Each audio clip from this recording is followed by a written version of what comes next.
Alam nyo ba, opisyal na inilunsad ng Philippine Marine Corps ang ating bagong website sa pangunguna yan ng ating Commandant Philippine Marine Corps Major General Arturo G. Rojas, Philippine Navy Marines.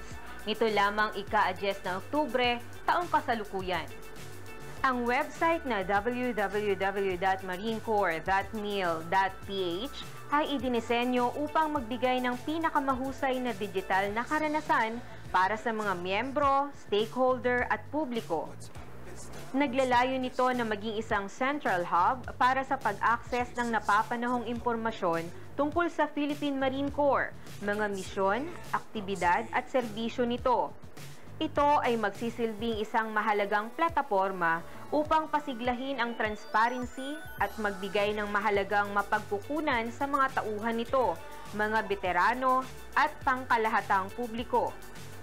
Ito ay isang makabuluhang hakbang pasulong sa pangako ng Corps sa modernisasyon at epektibong komunikasyon na naglalayong palakasin ang mga ugnayan sa publiko.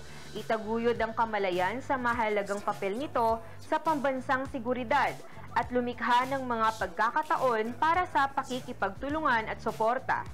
Ang website ng Philippine Marine Corps ay dinisenyo at binuo sa pakikipagtulungan ng RevLev Solution Incorporated.